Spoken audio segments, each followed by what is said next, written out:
기후라고 하는 게 지금 대한민국 국민들께서 이제는 기후변화가 존재하고 실존하고 미래의 문제가 아니라 현재의 문제뿐만 아니라 되게 심각하다. 이제 이런 정도까지는 알고 계세요. 자연과학적인 지식을 통해서 기후위기 원인은 파악을 할 수가 있는데 그럼 기후위기가 심각하다는 걸 알았으면 대처를 해야 되지 않겠습니까? 그럼 또 어떻게 대처를 할 거냐라고 하는 거는 자연과학이 말해주질 않습니다. 왜냐하면 기후위기는 우리가 일으킨 거고 때문에 우리가 사회적으로 해결해야 되는데 기후위기의 원인이 되는 온실가스 배출은 주로 우리들의 경제활동 때문에 대량으로 발생되는 것이라서 경제 시스템을 변화시키는 뭔가 적극적인 행동을 하지 않으면 기후위기 원인을 알았다고 해도 해결할 수가 없는 거죠. 당초에는 몇 년 전까지만 해도 한 2040년대 어느 시점에서 1.5도 경계선을 넘지 않겠나 이제 이렇게들 전망하다가 최근에는 2030년 이전에 넘어갈 것이 거의 확실하다 이제 이렇게 보고 있는 단계까지 와 있고요. 1.5도를 넘는다고 해서 당장 지구가 망하진 않겠지만 이제 과학자들이 얘기하는 티핑 포인트 이전 상태로는 돌아갈 수 없는 변곡점들을 이제 한곱 위를 넘게 되는 것이죠. 올해 열대야가 이제 한 달 넘어가고 있는 것 같아요. 1907년도에 기상 관측을 한 이래로 가장 긴 열대야라고 부르는데 이제 그런 일들이 기후재난이라는 형태로 오잖아요. 기후재난으로 인한 비용, 개인은 에어컨을 더 많이 틀어야 되고 뭐 국가적으로는 뭐 이를테면 야외 작업하시는 분들이 작업을 할 수 없는 상태에 들고 뭐 심지어는 야구 경기도 몇 경기가 취소가 되었지 않습니까? 또 북반구 날씨가 이런 정도 상태면 여름 올림픽을 하기도 쉽지 않을 거다 이제 이런 얘기 나오는데 한국이 경제 성장을 늘 하던 것처럼 해오지는 못하고 있거든요. 이제 기성세대들은 물론 이제 70년대, 80년대, 90년대까지 10%대, 뭐 8%대 성장을 했던 고성장의 기억이 있을 거예요. 근데 이미 2010년대부터 한국 경제 성장률은 3% 달성하기도 굉장히 부담스러웠고 2020년대에 넘어오면서는 2% 달성하는 것도 쉽지가 않습니다. 작년에 1.4% 달성했죠. 대한민국 무너졌나요? 그렇지 않거든요. 대한민국도 어느새 정치 공간이나 선거 때 몇 퍼센트 성장을 하겠다고 공약하는 사례들이 사라지고 있어요. 대한민국 국민들도 성장 숫자에 대해서 그 매력을 갖지 않게 됐다는 거예요. 성장을 하는데도 고용이 안 되는 이른바 고용 없는 성장 얘기가 나온 지도 벌써 10년이 넘었거든요. 그래서 이제는 대한민국 국민들도 알아요. 그러니까 성장률이 높아진다고 해서 고용이 늘어나는 건 아니라는 걸 알고 있고요. 또 성장률이 높아져서 선진국이 된다고 해서 환경 문제가 자동적으로 해결되지 않는다는 것도 알고 있고요. 그리고 성장률이 높아지고 선진국이 된다고 해서 불평등이 줄어들지 않는다는 것도 알고 있어요. 1991년에 이미 미국 애리조나주에 만여 제곱미터 되는 폐쇄된 유리 공간을 만들어서 바이오스피어 2라고 하는 화성 같은 공간을 만든 거죠. 그리고 거기서 살 수 있는지를 이미 실험을 해본 사례가 있습니다. 이제 8명을 2년 동안 살게 했는데 어쨌든 살기는 했습니다. 그 결과는 뭐 모든 사람들이 인정하는 것처럼 되게 참혹했습니다. 이제 거기 안에서 먹고 살기 위해서 거의 매일 10시간 이상씩 일을 해야만 할 만큼 살아내는 게 쉽지 않았었고 그나마 사람은 살았는데 거기 함께 집어넣었던 생물들, 동물들은 거의 뭐 죽음에 이르렀고 심지어 인간도 막판에는 그 안에 생태계에서 산소 공급이 잘 안 돼서 외부에서 산소를 넣어줬다고 합니다. 그 시스템을 유지하기 위해서는 밖에서 이제 막대한 전력과 뭐 가스 에너지 같은 것들을 만들어 줬어야 되는데 그 시스템에 투입된 에너지를 비용으로 환산해서 8명한테 전기료 부담을 에너지 비용 부담을 시켰더니 1인당 한 이제 2억씩 월 그것도 연이 아니고 화성에서 인간이 살기 가장 최적의 조건조차도 사라 사막보다 1000배 정도는 사람이 살기 나쁠 거다. 이렇게 얘기를 하고 있습니다. 그래서 구글 서치 엔진으로 한번 검색하면 하는데 에너지가 약 한 뭐 0.4와트 뭐 이런 정도. 그런데 요즘 생성인공지능으로 똑같은 질의를 하면 한 10배 정도 2.9와트 정도 들어간다고 하죠.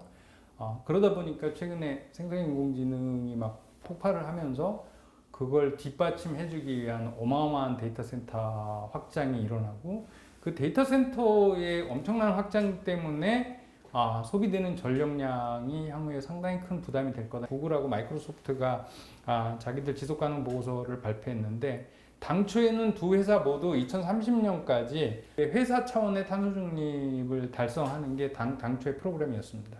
근데 지금 그 궤도에서 다 벗어나고 있고 특히 2023년의 궤도에서 크게 벗어나고 있는데 그 가장 큰 원인이 인공지능 경쟁 때문에 거기에 투자되는 시설과 장비와 투자 금액 때문에 이제 그랬다 이런 것들이 보고되고 있지 않습니까? 작년에 그 캐나다의 이제 저널리스트이자 환경운동가인 나오미 클라인이 가디언에 기고했던 글이 하나 있는데 그게 되게 인상적이었어요. 기후위기에 대한 해법을 인공지능이 가르쳐 줄 거라고 하는 게 얼마나 큰 착각이냐면 우리가 기후위기가 왜 일어나는지를 모르냐? 안다 이거죠. 그리고 기후위기를 어떻게 하면 해결할 수 있는지 모르냐? 그거 인공지능이 알려주기 전에 이미 인간 스스로가 다 해법을 알고 있다 이거죠.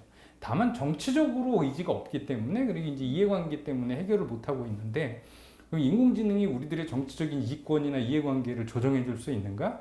또는 우리들의 정치적 의지를 만들어내 줄 수 있는가? 이거는 옥스팜 경제학자인 영국의 생태경제학자인 케이트 레이워스가 2012년에 제안했고 2017년에 책을 써서 유명해졌고 이제 이런 도넛을 굳이 개념적으로 표현하자면 기존에는 복지만 생각하면 되는데 이제는 복지만 생각하면 안 되고 생태와 복지를 함께 생각하자 이제 이런 취지로 얘기해 줄 수 있는데 이제 성장 얘기는 조금 제껴놓고 하자 이제 이런 취지입니다. 그러니까 성장이냐 탈성장이냐 이 프레임에 갇히지 말고 생태 한계도 지키면서 우리 시민들의 복지도 같이 지킬 수 있는지 없는지가 중요한 거니까 여기에 집중하자. 한국은 현재 OECD에서 재생에너지 비중이 거의 꼴찌 수준이 될 만큼 태양광과 풍력, 말곡, 재생에너지를 다 합쳐도 10%가 안 되는데 이게 되게 처참한 수준이거든요. 이미 독일 같은 나라는 재생에너지 발전 비중이 절반을 넘어가 버렸고